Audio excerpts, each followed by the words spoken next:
Hello everyone, my name is Stanley Kubrick, and welcome back to World of Oh my god, this is a 17%er. What are we going to do? Well, try and win it of course, because XVM is wrong. Well, not always wrong, it can be wrong. XVM shows you if you can win a match based on your team's current stats and the enemy's team current stats. Now, the enemy team have a Fame player who is a really good player and a bunch of blue players. We've got a T-54, me in the Centurion Action 10, the other Centurion Action 10 and the 140 as the only green players. The rest is mediocre to, well, they're still learning how to play the game. But you have probably seen the title of this video, Never Give Up, Never Surrender. So, this was a 17%er. I remember going into this game thinking, well, this is probably a loss, but I'll just do as much damage as I can to try and still get something out of this game, because if I do 4k damage and we lose, it's still a better feeling than I do 400 damage and we lose, because that means I haven't even tried to win this game for my team. And maybe the T-54 is doing the same. He's like, well, I'm just going to try to do as much damage as I can and see what the rest of my team does. Because the enemy team sees, instead of a 17%er, an 83%er. And you know what teams do when they see an 83%er? They get overconfident. They think, oh, this is a ruffle stomp. Let's just go in and kill them all. But you know, it's still individual players. That 140 on the enemy team and the TVP T5051 might be good players. But never underestimate the power of bad players, because they can be in a completely different position than you think they are. Also, this is quite an old replay. This was during the FE4202P mission grind. So yeah, that's quite a long time ago. That might also explain the amount of Centurion Action 10s in this replay. But meh. Now remember also, you saw this game is a 17%er, but only XVM says this game is a 17%er. You can turn this game into a 50%er if you play good, or even better if the enemy team, the best players from that, make mistakes. But that's not the point. You do not get discouraged when you see a 17%er, because, like I said, individual players make individual mistakes and they don't have a TeamSpeak commander in their team. But not only that, if you don't have XVM, all you see is a list of white players and tanks. You don't see colors, you don't see stats, you don't see, oh god, that guy's a Unicum. No, everyone is the same color. And that is how the matchmaking in World of Tanks works. It doesn't look at stats, it doesn't look at colors, it looks at, you have a Jaeger that's tier 10, I might give the enemy team also a tier 10 with the same battle level rating, whatever it is called. The matchmaking does not work together with XVM. So if you see you're having a bad string of games with like 5 games in a row less than 40%. Matchmaking doesn't care. Matchmaking just throws people into the matchmaking and grabs players out of it. But it isn't perfect, because in this game you can see the enemy team have 2 tier 10s extra. Nothing I can do about it, nothing the enemy team can do about it. That's just matchmaking, having a bit of a derp, and throwing in players into a match that it feels are the same level. I did a small test. I let my XVM run out, the 2-week reactivation thing, and I played a day without XVM. And what I noticed was the XVM still calculates the percentage of winning, and it was always between 45 and 55%. So matchmaking does know how to balance teams, and it is fairly balanced as well. It doesn't look at stats, it just doesn't care about, oh, you're a Unicum and you're a red player with 200 WN8, let's throw them together. No, it doesn't care about that. It just looks at, you have a T125, he has an IS-4, in the same game we go. So if you are having a bad string of games with like, oh, this is a 35%, that's a 20%, that's a 40%, that's a 25%, matchmaking doesn't care. You cannot blame matchmaking for that. All you can do is blame RNG, because, you know, what is the odds? What are the chances of the enemy team getting 3 Unicums and you getting 5 extra tomatoes? What are the odds? Because matchmaking, like I said, does not care. It just happens, and you cannot do anything about it. So what I advise you to do is stop playing tanks for maybe an hour, come back later and see if things have like sort of cleared up. Because that's all you can do. Or you can try and beat the Unicums, because you're Unicum yourself. Hey, believe in yourself. So that's a little insight as to what happens with matchmaking. But what has happened in this game so far? We are up 3 tanks. And you know why? Because the enemy team, the good players, have taken the middle, while they let the rest sort of get wrecked on the sides. So we have lost the middle, but we have basically completely surrounded them at this point, except for the Jaeger who's still sitting in base. And at this point, this game does not look like a 17%er anymore.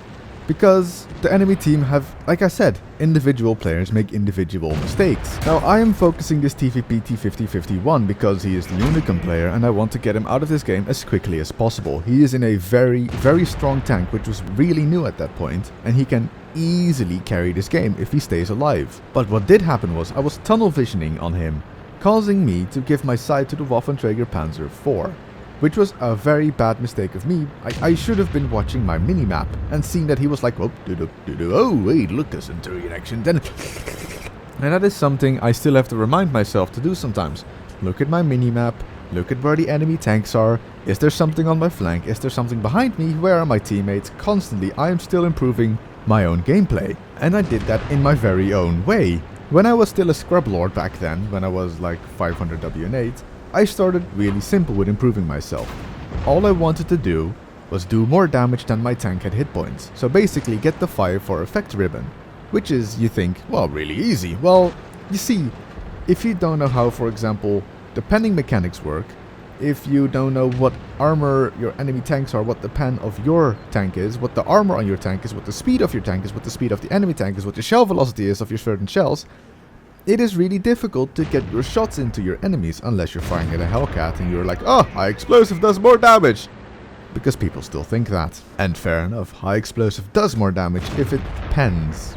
Good luck penning a Jagdpanzer E100 in this side with high explosive. But that's how I started improving myself. Just do more damage than your tank has hit points. So for example in the Centurion Action 10, all I have to do is 1950 damage or more just to be improving myself, because that means that I know that I have had a big impact in this game and I've done at least more damage than, you know, my tank is worth. Now this gets progressively more difficult the higher you get into the tiers. So let's start easy. Pick a Hellcat, 570 hit points, 240 alpha, 3 shots into your enemies, bam, you've done your hit points worth of damage. But you're not dead yet, keep firing that gun. Try and hit your enemies, I don't care if it pens, keep firing your gun. Because if you don't shoot, you will always miss. And on the off chance that you do hit him, you have to hope that, you know, it doesn't hit a very angled part, or that your penetration roll is really high, so you still pen your enemies. Now you've suddenly penned 6 shots. Whoa, you're getting somewhere. It is constantly just fire your gun at your enemies, unless you really know it's not going to pen. For example, you're at tier 7 against the mouse. Good luck penning him if you don't have his, like, flat side. Alright, so now you're doing more damage than your tank has hit points. Great, you're improving already. Now what's the next thing we're going to improve? Your damage taken versus your damage done, and your KD ratio. If you're not an FPS player, KD means kill death ratio. So if you kill more tanks than you die, means you also had a bigger impact in that game. You have killed more tanks than your tank is worth. But let's think about that for a second. Let's go back to the trusty Hellcat. I'm driving my Hellcat, it's a tier 6 tank destroyer, and I come across a Cromwell. And I kill him, which means that I've made 1 kill, which is a tier 6, which is a pretty good trade. They've got a dead tier 6, we've got an alive tier 6. Now, I run into a T-34-100, a Czech tier 7 medium, in my tier 6 Hellcat. If I kill him, and I already have to kill on the Cromwell, means that I've already had a bigger impact in this game, because they suddenly have a tier 7 dead and a tier 6, and we still have a tier 6 alive. Just because you're bottom tier, for example in my Hellcat in a tier 8 game, doesn't mean I am useless. Now that doesn't mean you have to go out and try and steal kills just to get your KD ratio up. No, not at all. You play the game like you always do more damage than your tank is worth, get more kills than your tank is worth, but only if it happens. You do not hunt it. If you try and hunt it, you expose yourself too much, or you sit out too long waiting for the tank to be low health, and then you get focused down by people that are on your flank because you are tunnel visioning. Alright, cool, you're doing more damage than your tank is worth, and you are doing more kills than you die. Great, your KD ratio is going up, you're getting fire for effect ribbons left, right and center. Now, tank health preservation. You do not want to get shot, you do not want to lose your health in the first minute of the game, and then have to play so careful that you might be out of the game already. But just do not die. You are a gun in the game that can be used. If you die, that's a gun gone. I'd rather be on low health than dead, because I'm still in the game. I can still do damage if I take a sneaky position. But that doesn't mean you sit in the back and camp and do damage and get WN8 for that matter. No, not at all. You play like you always do. You do damage, get fire for effect ribbons, you get kills, but you do it in a way that you feel comfortable with. If it's camping in the back, I do not agree. Why? Because you're not supporting your team that way. Unless it's a really defensive team, then don't go out alone. You have to look at what your team is doing is the next step. Do not go out alone. So what we have learned so far is do more damage, do not die, get kills. It sounds easy, like, oh, get kills. No, you have to find yourself in a good position. So you have to learn the maps. You have to learn what are good positions for mediums, what are good positions for heavies, where are you RT safe, what are positions TDs like to sit. All of that, and that comes with just experience. Play the game. Low tier metas are different than high tier metas. Low tier metas, people try to be more defensive. High tier, you can suddenly be flanked in the first minute in your own base. Like, it just happens. It comes to the game. If you want to get good at World of Tanks, you have to play it a lot. Now let's go back to 10 minutes into the video. I was 1v1 against the Jaegeru, but I was not 1v1 against the Jaegeru. What do you mean? Well, I was technically face to face against the Jaegeru, and the Jaegeru was like, I'm going to kill you, and I'm like, please don't kill me. But I saw on my minimap that the T-54 was coming through the swamp to get the side of the Jaegeru. So what I wanted to do, keep the Jaegeru focused on me, so the T-54 had a good side shot on him to kill him. You are not alone in a team. Now, fair enough, if the T-54 was not as experienced, I would have probably pinged him and asked him for help with the Jaegeru. But I saw he was coming by himself, so I didn't have to. All I had to do was keep the Jaegeru focused on me, and that is map vision. Keep your eye on your map, see what your team is doing, see what the enemy team is doing, just look at your map. You don't have to predict what the enemy is going to do, because that comes later if you're more experienced with map vision. All you have to do is, what is the enemy doing now, and how can I respond to it? So we're now looking for the Waffenträger Panzer IV, and that is a scary tank destroyer. You don't want to run into it head on. And if I had to go down the A line there, I would have probably, I don't know where he is at this point, probably run into him, and he could spot me before I can spot him. So he had a free shot on me, and that's the last thing I want right now. I don't want to give my enemy Waffenträger a free shot onto me. But he is a Waffenträger, he can be anywhere at this point. He was last spotted top right corner, so we're now looking for him in his own base. If I did not find him in his own base, I would have probably sat in cap and let the T-54 decide what he would do. Search for him or cap as well. It was his decision to make. Now the T-54 says help here, I'm not quite sure, but I spot him to the right in the bushes. And I've got high explosive loaded because the Waffenträger has no armor in its turret.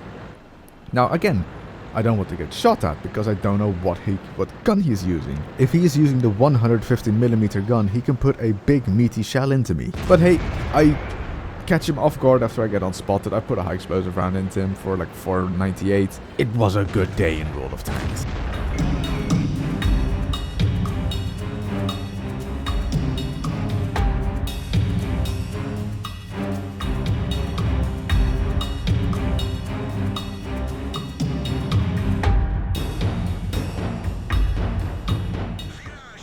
And we're back on Pilsen with Defender DC and his tier 6 Czech medium tank, the Skoda T25. And I don't like Pilsen. I've had some really big, fat, bloody, great heartbreaks on this map, like last week's video on the Lorraine. If you haven't seen it, spoiler? But before I continue my story on how to improve, or at least how I improved in World of Tanks, what is the Skoda T25? It is a Czech tank. It's in the tech tree already as the German tier 6 medium tank, I believe. But this one, the Czech one, has an autoloader, a 3-shot autoloader that really catches you off guard if you don't know about it. And you will see later on in the replay one of those moments where if you don't study your tanks, you can lose your game. Now also remember, during the last replay I was talking about if you're bottom tier, that doesn't mean you are useless. And the Defender DC is exactly that. He's bottom tier in a tier 8 game in his tier 6 Czech medium tank. For example, in a Cromwell, I would feel more home in a Cromwell in this matchup than in the Skoda T25. But you are not useless, and Defender's going to prove that today by playing this tank for us. I'm so good at this. But let's continue the story. We've spoken about doing damage, doing kills, learning maps. What's the next step? Learn your enemy's reload and weak points. Because if you're in a fast firing medium and an IR6 is facing you, and he just fired, you can go in and fire 3 to 4 shots before he reloads. You have to know this. That's how you do your damage. You have to know your enemy's reload. But how do you learn their weak points? Simple. You either get the tank and people shoot you, and if they pen you, you know that that is a weak point. And unless they fire premium, because lol, premium. Or go and study them on tanks.gg. There is a list of tanks. Every single tank is on tanks.gg, and you can look at a live hitbox thingy on the side, and that shows you what its armor model is and where the weak points are. Now there are quite a lot of tanks in World of Tanks, and I don't recommend going through all those tanks at the same time. Take your time. It is a learning process. You have to invest time in this game if you want to be good. Now there's a very important part that I skipped and haven't mentioned so far, and that's WN8. You shouldn't focus on WN8 while you're still learning the game, because, for example, if you have a game and you have XVM on, the enemy team has a Unicum, and you're like, well, I've got 500 WN8, I'm screwed. No, don't look at that. It doesn't matter that you have 500 WN8. The only thing WN8 is good for is showing how well are you at damaging enemy tanks. While it is quite useful, it can also be padded with, for example, the T67 or the ELC Max or even the WZ131. It is not a good indication of how good a player actually is. It just shows how good are you at doing damage. Now, doing damage in a game is good. If you do a lot of damage, you have a higher chance of winning. But that doesn't mean you actually win the game. There's a Ferdinand replay on QB's YouTube channel. He just sat in the back and just farmed damage. He eventually lost, which I was really happy with, because I don't feel that he was helping his team at that point. He was just sitting there for his own will, his own good, his own WN8, and that's what he did. Don't farm WN8, it just shows that you are a bastard. All I want you to do is, before you focus on WN8, is focus on the general stats that you can see on your World of Tanks player page. It shows kill to death ratio, damage done to damage received ratio, all that good stuff. It's just the general stuff. Don't focus on win rate for the beginning, just focus on trying to be a player that can have a bigger impact in your games and that can save teammates. That's very important. Your teammates are there to help you. They're, like I said before, individual players make individual mistakes, but that's because you're individual. Platoon up with people, you can help each other. You are a 3-man tank. You share the hit points, you share the game, you share the shots, you win the game for your team if you are in a platoon. And I have to admit, after I started platooning with QB, I started looking after my platoon mates more. I platoon a lot with John Harmon, and sometimes we platoon with someone else. I can remember a time we platooned with the Gold Risk, John Harmon and me. And I took shots for the Gold Risk to keep him in the game, and he said to me afterwards, like, I have so much fun platooning with you guys because you guys help each other. If I'm platooning with other people, I never see someone take shots for me to keep me in the game. It's all for their own good. And that's really interesting to hear, that platooning is more than just playing the game together, it's helping each other as well. Not only that, platooning makes the game a lot more fun as well because you're talking to each other. You have some distractions if the game is not going that well. You can help him with like looking around for him, who is aiming at him. You can have fun like just talking about random stuff. You don't have to always focus on the game that hard, and that's what platooning makes World of Tanks more fun as well. Now let's have a look at what Defender is doing. So far he hasn't had a massive impact in this game. He's done 1400 damage. There are still 4 very scary tanks alive on the enemy team. And his team, it's not doing that well. I mean, the Panther just died. The Chiri is not in a good position. The artillery, who knows what he's doing. So it's all up to Defender to actually win this game for his team. But what Defender does is really smart. He can see the Chiri is down there in the alleyway, but then he spots the Muts next to him. And this is what I mean with learn your tanks. Defender fired, the Muts thinks, oh, he fired, but this guy, the T25 was an autoloader. The Muts didn't know that. He thought, oh, it was a single shot tank. So a really good player didn't know his tanks and lost his tank for that. Now Defender here drives into a building trying to get away from the Cromwell, and basically what it does is auto-aim at him. And he kills the Cromwell just auto-aiming at him, driving away from him, and that's what the autoloader does. So now it's 2v2. The Muts, a very good player, made a mistake, cost him his life. The Cromwell, thinking that the Skoda T25 was a single shot as well, gets wrecked. But then Defender gets outflanked by the Tiger and gets a lucky bounce off his side. Pens his first shot, bounces his second shot, but finally kills the Tiger. With that autoloader gun, that's where the autoloader is really useful in this tank, and suddenly it's 2v1.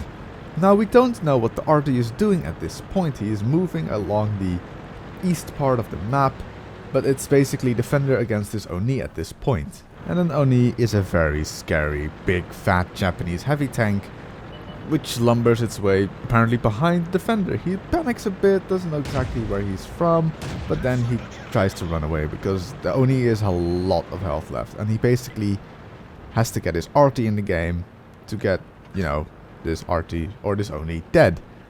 But before I continue about this game, there's not a lot of time left. Operation Typhoon started last Tuesday, and the very first day was a doozy. We beat a really good clan. I have it all recorded, but I had trouble recording my own voice. It just didn't want to record my own voice. I had to restart OBS like 17 times for it to finally figure out, oh wait, I have to record your own voice as well. So I've got the first day completely recorded, mistakes, wins, loses, everything. I don't know how I'm going to do the Clan Wars special this year exactly. How I want to do it is make it, I don't know, it's all tier 8, so that's a bit boring. The problem is, we're probably going to play a lot of Himmelsdorf, like probably 99% Himmelsdorf. So I don't exactly know how I will do it, because that's really boring. So, I don't know, I still have to figure it out. Maybe I'll just show like 2 days of Himmelsdorf, 2 full days, like the first and the last day, something like that. I'm not quite sure. If you have any ideas about how I should do the Clan Wars campaign special this week, tell me. And while I've been rambling on about Operation Typhoon, Defender has put a lot of shots in this Oni, and RT for some reason isn't like aiming, he's going in. But luckily, Defender knows how to pen his shots and wins the game.